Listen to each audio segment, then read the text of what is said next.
Come through the sky, Christopher Daniels, Frankie Zay, collectively known as SoCal Uncensored or SCU! This is Catch, Hook, and Shoot, the worst podcast I've ever been on.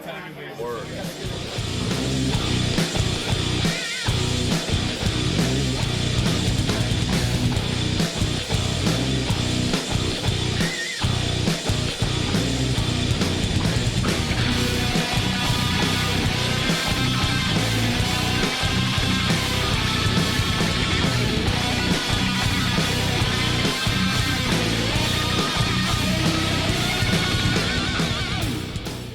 What's going on, everybody? This is Tom with Catch, Hook, and Shoot, the best podcast you never heard of, and I am sitting here live right now with Warrior Wrestling CEO, owner, operator, promoter extraordinaire, Mr. Steve Tortorella. How you doing today, Steve? I'm good, my friend. It's good to see you. I hope you're doing well as well. Doing pretty good. You know, just coming back from a little bit of a hiatus for the show. Got a little bit of a new look, as you can see. And today, obviously, is all about Warrior Wrestling 18 coming up on Saturday. But before we get into that, you guys just recently put out a schedule of events going all the way through the summer. You guys are coming out strong this year. Yeah, you know, as you and I were talking about off air a moment ago, it's something that we're trying. We can publicly tell people that we're considering 2022 our incubator year, our year where we're going to try different stuff. And for a very long time, we kind of went show by show. We would not announce next show until one show was done or at that show, as we were figuring out who was going to be on shows, what talents, etc. And just the nature of what we're doing and us trying to do different things and spread our wings a little bit and do a little bit more in 2022, we thought it would be important to lay out our dates, at least through the Stadium Series, ahead of time. And honestly, too, that also corresponds with our team being able to make sure that we can do all these, right? Not only is it myself and Eric, but there's a good chunk of people in the team, from logistics in front of house to graphics to videos, etc., who all make these shows what they are. And it's easier for us if we know these are the dates we're going to run, if we're not waiting on a nebulous next date to come. So we decided we're going to throw the gauntlet down and announce a monthly show from now through the end of August. As your listeners probably know, myself and most of our internal team work in schools, so we're not going to run in September because it's the craziest month of the year for schools. But we're going to run every month now through August and see where we are then. The Stadium Series has been a huge hit for us. It came about out of necessity, obviously, during the pandemic in summer of 2020. Eric's idea for Friday Night Lights came to fruition as a COVID-safe show. We took that and we built that into the Stadium Series in 20 and 21. And even post-COVID, which we'll hopefully be at relatively soon, we hope to have a Stadium Series every summer because it's worked so well. It's been a unique thing that Warrior Wrestling does, a unique experience for the fans and the wrestlers. And so we knew we were going to do that this summer. So we said, let's put those dates on the calendar. And we just kind of filled in from here to then. So yeah, we have laid out a save the date for Warrior Wrestling every month from here through the end of August. Yeah, and I was surprised, and I mean, you guys not only running every month now, but you guys are branching out a little bit, starting this weekend in South Bend. After that, you're in Cicero, in the suburbs here of Chicago. So yeah, Warrior Wrestling is growing, I would say. That's the hope, there's nothing wrong with what we were doing and how we were doing it, but can we do it bigger? Can we do it better? Can we take the show to South Bend? We are in discussion with a variety of other venues in other cities as well. Right now, the March, April, and May dates are to be announced.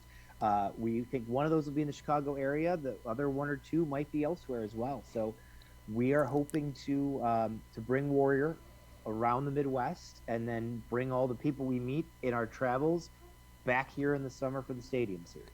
Well, I know my partner Charlie G was campaigning for the Logan Square Auditorium for one of those dates because that's about a half a mile from his house. So that would be convenient. We've heard that a lot with Cicero. Actually, we've heard a lot of people asking us to come to Cicero for a few years, and for a lot of folks, the south suburbs is a little bit further, and there's no direct public transportation. Whereas at Cicero Stadium, the Pink Line stops a block down the street. Mm-hmm. So that idea of convenience is very much on our mind.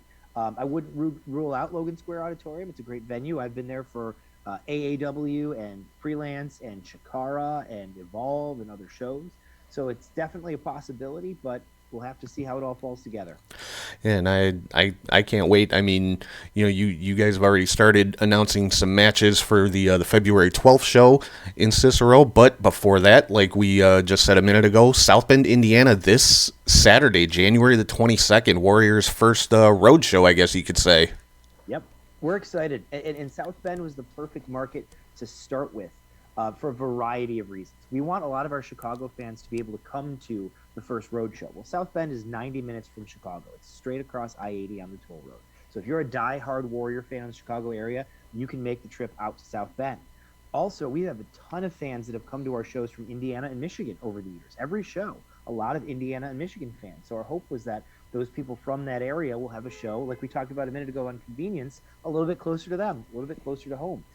I also know the market really well. I spent a lot of time in undergrad and grad school in the South Bend area.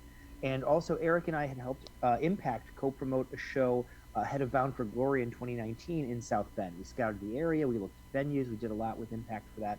So we know wrestling in the area, we know the area, and the area is close for our fans. So that was our hope, that it would be a good stepping stone to dip our toes in the water of being a traveling wrestling show.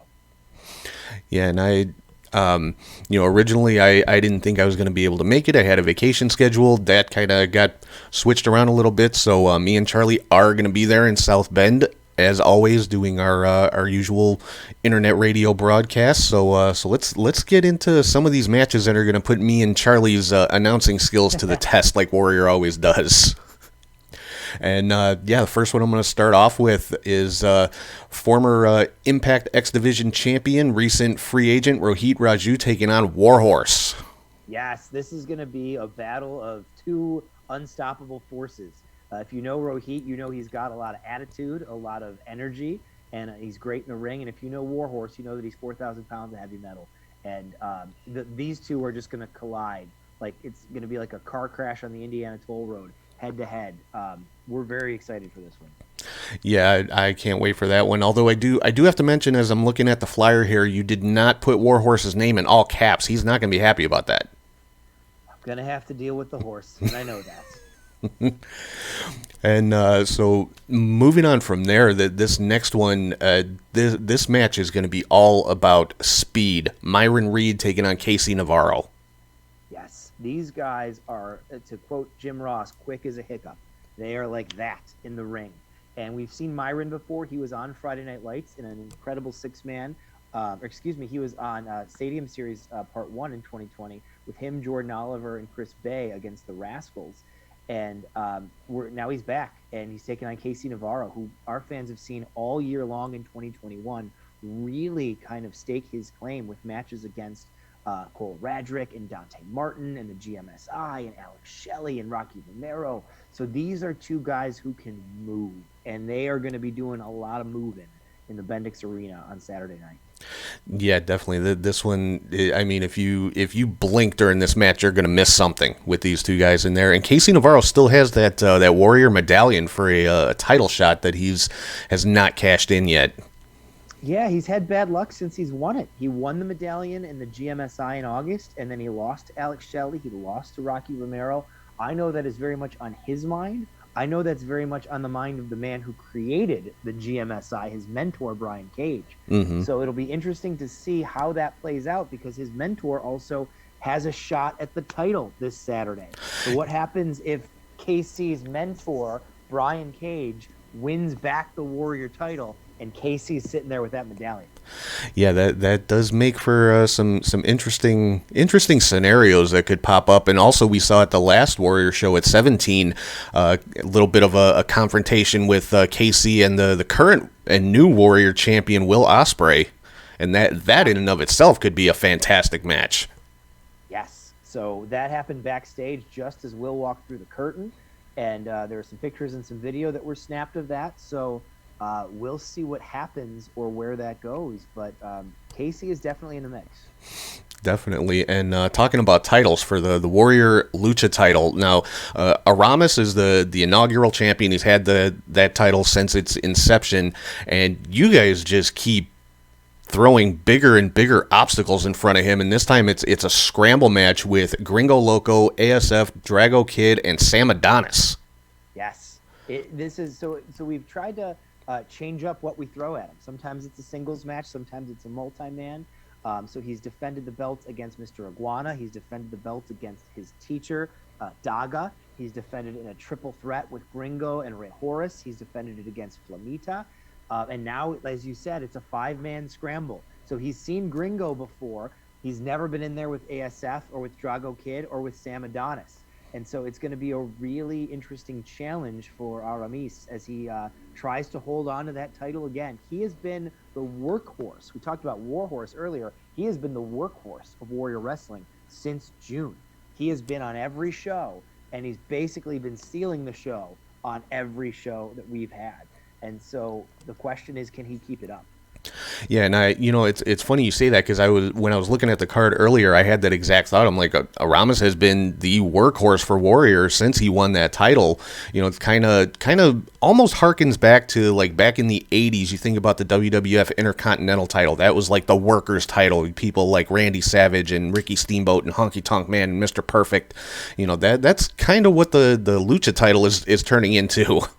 Yeah, it really is. I mean, it is the match that you can't miss every show. And as I reflect back on 2021, and I haven't made a formal list, but if I were to rank my favorite Warrior matches from the 5 shows we did in 2021, a lot of the top ones are his matches. I mean, they've just been outstanding, and I don't think that's going to stop come this Saturday. Yeah, I mean, you mentioned the match with him and Daga, and that match was just there are no words to describe how good that match was. Agreed. I think that match was possibly our match of the year, and it flies under the radar for a lot of people because it didn't have big flashy names from AEW TV or Impact or New Japan, but the actual work and the story that went into that match and the execution, unbeatable. Yeah, absolutely. Now, a couple of the guys in this match I personally am not real familiar with. Obviously, I know Gringo from a lot of the Warrior shows. Sam Adonis seems to be everywhere these days, so I think pretty much everybody knows him. But ASF and Drago Kid, this will be my first time seeing either one of them. What can you tell me about these guys? Sure, and that's true for a lot of folks. So they've both done a little bit in GCW the last couple of months. ASF has done a lot on the West Coast as well. Drago Kid's coming to us from Mexico City. He is a prodigy. He is like an Aramis. He is like an Arez. He is just incredibly young and incredibly gifted. And so not only do we want our luchadors, so to speak, people that our fans know, but we want to introduce the next generation too. And just like we had Aramis in early 2020, in February 2020, as he was starting to get his feet wet in the United States, we want the same thing for ASF and Drago Kid. These guys are special, and we want to showcase them for our audience. So you are in the same boat, Tom, as many, where you go, I don't know that name. Mm-hmm. By the end of Saturday, you will know that name. Yeah, I have no doubt of that. I mean, I think I say it every time we talk. If I've never heard of the person, but they're on a Warrior show, I already know that they're good. I already know it's going to be an entertaining match, so I have no doubts about that. So moving on here, Brian Pillman Jr. returning to Warrior, this time on his own. Last time out, he was with his Varsity Blonde companions. This time he's flying solo, and he's taking on the last real man, Silas Young from Ring of Honor. Yes, this is the perfect clash of characters.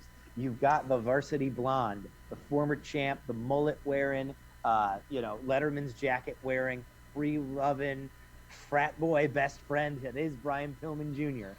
And then you've got the last real man, Silas Young, a guy who has a chip on his shoulder and has for a decade, who wrestles like every match is a barroom brawl, and who does not have any patience or time for a millennial kid like Pillman. It's going to be not only a clash of styles in the ring, it's going to be a clash of philosophies. And that, I think, is what's going to make it most interesting. Yeah, and I saw this one. It made me kind of think back to the night that Pillman actually won the Warrior title, because he fought twice that night. His first match was a street fight with Bully Ray, of all people. I'm thinking it's going to be that same style of match. Not necessarily a street fight, but the same kind of brawl, basically. Yeah, and that's the great thing about Pillman. He can wrestle over a lot of different styles, but he can fight when he needs to. And Oh, yeah. it is absolutely going to be a fight this Saturday. Yeah, and this is Silas Young's Warrior debut, correct? It is. We've had our eyes on him for a while. He's been a really impressive wrestler. Followed him through Ring of Honor and through the local Midwest Indies. And we've talked to him from time to time about coming in, and this was the match that I think really fit. So we're grateful to have him on the card. Yeah, that's going to be another great one. And then another one I think is just going to be a straight-up fight. Filthy Tom Lawler coming back to Warrior, taking on Anthony Henry. Yes. This is going to be it's two guys who have great MMA backgrounds. This is going to be a shoot-style fight. You know, for those that have seen Lawler at Warrior before with his matches with Kevin Koo or Killer Cross or Chris Ridgway, they're fights. They're like what you would see Tom do inside the octagon. And Anthony Henry has that MMA background as well. And he has had a run at Evolve and a run in NXT as Asher Hale. He's a really impressive fighter. And that's what this is going to be, a strong style fight. Yeah, and you mentioned Lawler's previous matches at Warrior. The one that always sticks out in my mind is the one with Killer Cross, because those guys beat the hell out of each other. Yeah, it was, you know, some wrestling is finesse, right? It's the luchadors and it's the flight. Other wrestling is smash mouth football, as Mike Ditka used to say, and that's what Tom Lawler is. He's going to smash you in the mouth. Yeah, and this one I don't think is going to be any different. And that's another Warrior debut is Anthony Henry, his first time out at Warrior. Yep, we're happy to have him. And okay, now this next one, I'm not even sure how I would categorize this match. Another Warrior debut, Mil Muertes and Beastman. Yes. I would call this match King Kong versus Godzilla. That's what this match is. For those who don't know, Mil Muertes from Lucha Underground, now with MLW, he is the man of 1,000 deaths. He is the destroyer. He is the final boss that you face in any world, anywhere. And he's going up against the prehistoric behemoth of Warrior Wrestling, Beastman. This is going to be an absolute fight, an absolute collision of two boulders smashing into each other. This is Stegosaurus versus Triceratops. It's everything you want to say about giant objects clashing. So while those other matches we talked about are going to be fights, and some of them might be beautiful fights, this is going to be a bowling shoe ugly collision, and we are here for it. Yeah, I mean, Warrior was the first place I ever saw Beastman. Instantly became a fan of him. Mil Muertes I've been following for years, even before Lucha Underground and his previous incarnations. But this is not going to be pretty. I just hope they don't knock out a wall inside the Century Center. Yeah, I was wondering, can the ring hold these two guys? I mean, they're what, combined about 700 pounds or so? Easily. I think we might need to add something to our insurance clause about destruction from evil, undead, demon, and or caveman. Yeah, and that's one. I mean, it's going to be a fun match. There's no doubt about that with these two going in there. So, and now is Mil Muertes going to be on his own, or is he going to have one of his handlers with him? I don't know. I mean, both of these guys have had handlers in the past. I think they're both off the chain. Oh man, that makes it even more interesting. And then from that, we go to a match that, just looking at it on paper, is just pure finesse. Mixed tag team match. Dante Martin and Sky Blue taking on Isaiah Velasquez and Kylie Ray. Yeah, this is just going to be fun. These are four incredibly talented performers, competitors, all of whom have a big following in Chicago. Like Dante through our shows and through Gale Lucha Libre, Sky Blue from AAW and CSW and now Warrior, Kylie and Isaiah from, of course, Freelance and Freelance Underground. And they're two real-life couples, too. So they're two real-life couples who want to show that they're the best, And that's one of the interesting things right now in all of the wrestling landscape is there's so many wrestling couples. And we've joked that we need to do a tournament of the wrestling couples at some point down the line. Hey, maybe that's how you crown your Warrior Tag Champions. Yeah, we could have an intergender tag champ. But this is going to be the high-flying, incredible aerial assault of Dante versus the technical prowess of Isaiah. It's going to be the speed and the kicks of Kylie versus the luchador-inspired moves of Sky. It's going to be just fun. It's going to be bodies everywhere and us cheering for everybody. Yeah, pretty much, because these are all four of these competitors are fan favorites. I mean, the roof is going to blow off the place when Kylie comes through the curtain, like it always does, because she is just so beloved. But, you know, Isaiah and Dante and Sky, same thing. I mean, these are, you know, all fan favorites, so it's gonna be hard to pick a side in this one. Yeah, I'm just rooting for a great match. I think that's pretty much all you can do. I think me personally, I think everybody knows I have a soft spot for Kylie Ray. I think she is just the most amazing human being ever. So I think that's probably where I'm going to be leaning towards. But I'm also a huge fan of well, the hell of everybody in the match. So it's going to be hard. Yeah, no, it's going to be special. I'll tell you that. And then that brings us to the main event. Brian Cage finally getting his one-on-one rematch for the Warrior title that he never lost, taking on the new Warrior champion Will Ospreay.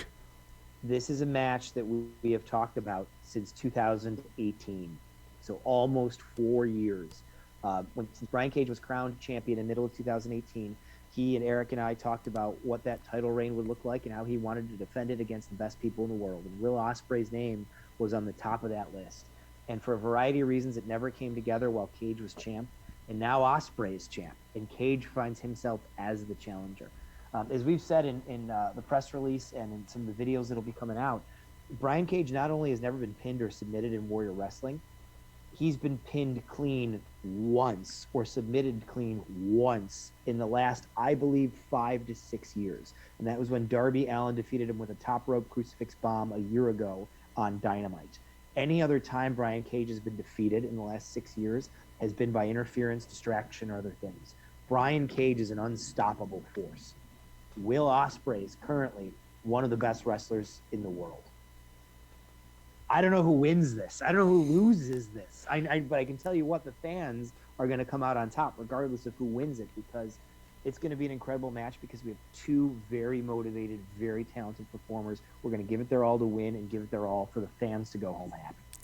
Yeah, and I mean, just Ospreay, of course, just won the Warrior Championship at Warrior 17 in what I would call a little bit of a shocker. You know, there was kind of a collective gasp when he got the 3 count and won the title. Not that I don't think it was that anybody thought he couldn't defeat the two opponents in the match, but I think it was just purely unexpected.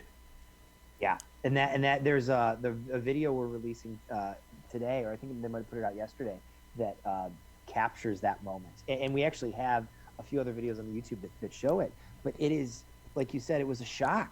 I mean, there was an audible gasp. Kirby, our ring announcer, we were in the Tinley Park Convention Center, so it was a large venue. Kirby, our ring announcer, was seated with Richard, who runs our sound, over against the wall. And we heard the 3 count and the bell, and Kirby popped up. And he didn't announce it at first because he couldn't see, and he wasn't sure if he saw what he thought he saw. And he ran towards the ring, and he looked at me, and he looked at Eric, and there was a delay until Will stood up, and the referee handed him the belt and held it up. Then it confirmed for the announcers, for the ring announcer, for everybody in the back, oh my God, Will Ospreay just won this title. It was truly a shocking moment. Yeah, and I remember exactly what you're talking about, because Kirby was like right next to us where me and Charlie were set up, because we were right next to the sound guys. So it was, and even me and Charlie were like, wait, did that really just happen? And I had to like stand up on my chair to see over the crowd to make sure that I had seen what I saw. Yeah, it was truly a shocker. And now it's like, well, now that Will's got it, who could possibly beat him? You know, Will said his words after the match were, I am the standard for professional wrestling. The only person that's beaten Will Ospreay in the last year and a half is Kazuchika Okada. So anybody, Brian Cage or anybody else, is going to have to be as good as Kazuchika Okada to beat Ospreay. And yeah. That's a tall task. Yeah, that is a huge order, because for my money, the last, 3, 4, 5 years, Okada, for my money, is the best in the world. You know, But obviously that's subjective. But like I said, for me personally, I put him just maybe that much above an Ospreay or Kenny Omega or people like that. So, but actually talking about that, I gotta ask you as the owner of Warrior, how was it for you to see Ospreay carrying the Warrior Championship into the Tokyo Dome? It was surreal. It really was. And it's something that Eric and I had talked about when Will won the title. We didn't ask Will to say that afterwards. He just said it himself and said he was going to do it. But it shows that the little thing that we made its way literally all the other way around the world to the biggest stage of wrestling on that side of the earth. And outside of WrestleMania and maybe All Out, the Tokyo Dome, Wrestle Kingdom is the biggest thing in wrestling. And so not only was our belt there, but it was walked down the ramp by a person we believe to be the best wrestler in the world. And it was held up on the turnbuckles by him as the announcers talked about it before the main event in the Tokyo Dome at Wrestle Kingdom. If nothing else, if the meteor hits tomorrow and we're done, we're damn proud of that. We're damn proud that one of the best wrestlers in the world, in a series of some of the best wrestlers in the world, has held our title, right? Not only the men's title, but the women's title has been Thunder Rosa and Kylie Ray and Tessa Blanchard. We've been incredibly blessed. And that's the feeling I thought of as I watched it. Just how blessed we are to work with such incredible performers, and just how far we've come from the idea in the back of our minds. It was surreal.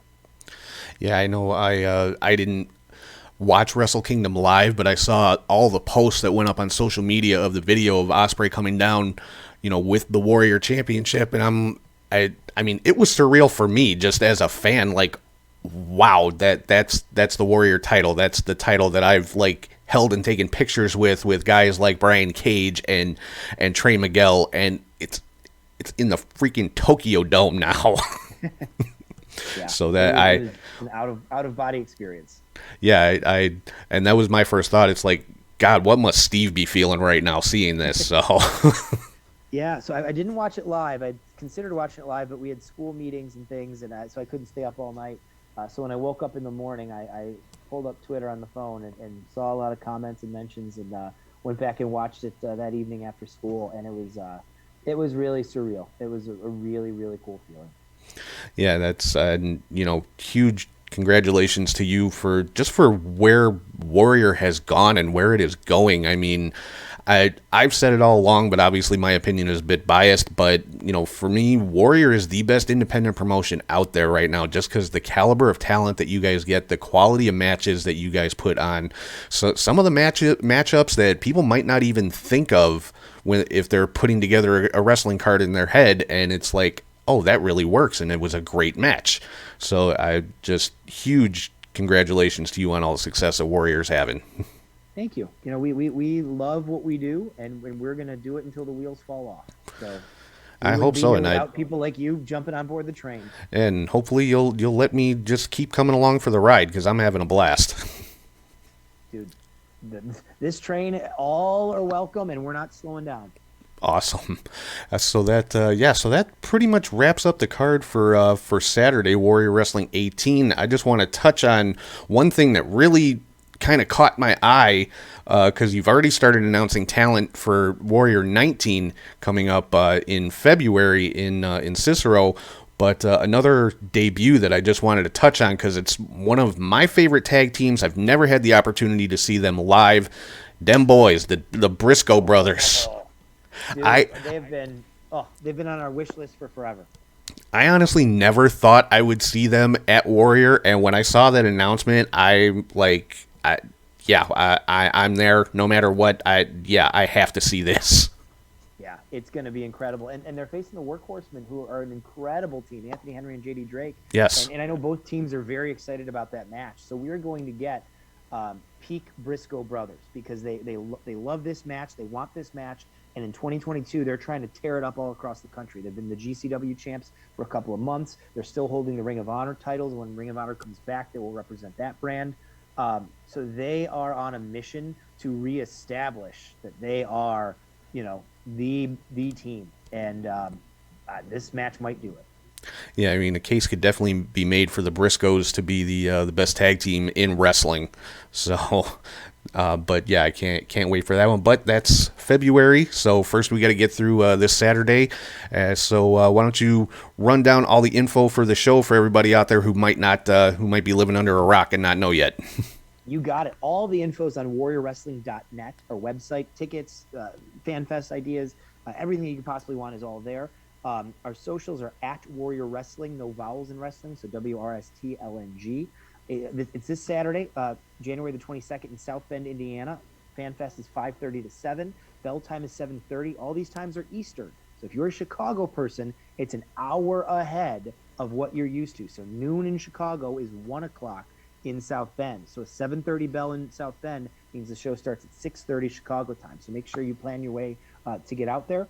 Tickets are still on sale, although they are getting kind of sparse. The first few rows are sold out. Some of the back rows are sold out. We had to reconfigure and reopen some GA. So we're going to have a packed house in South Bend. You do not want to miss this venue.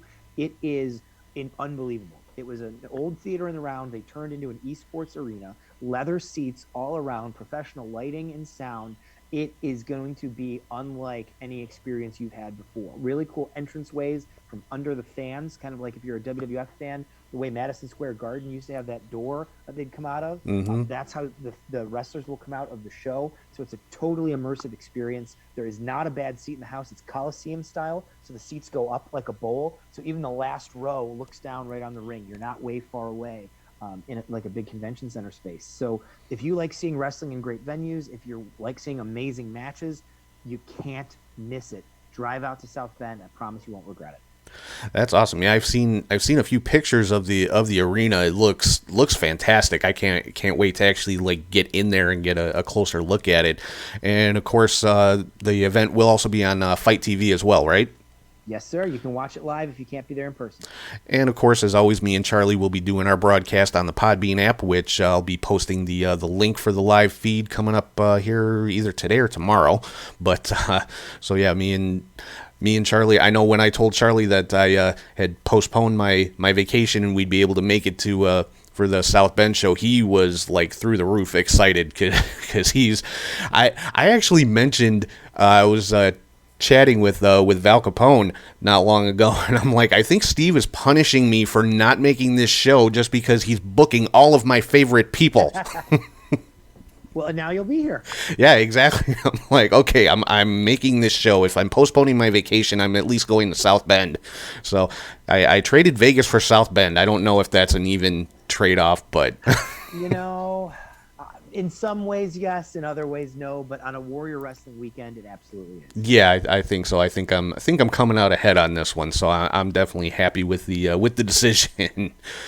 But so I think that pretty much wraps us up. We will definitely want to get you back on before the February show, and well, I mean before each one of these, if it's possible, to do the same thing like we always do, run down the card and talk about how great the show is going to be. I will be happy to be back, my friend. Awesome. Well, Steve, thank you for your time. Thank you for everything that you do for the show as always, and I will see you on Saturday. Tom, great to see you. I'll see you soon, and be safe driving to South Bend. All right. Thanks a lot, Steve. Have a good one.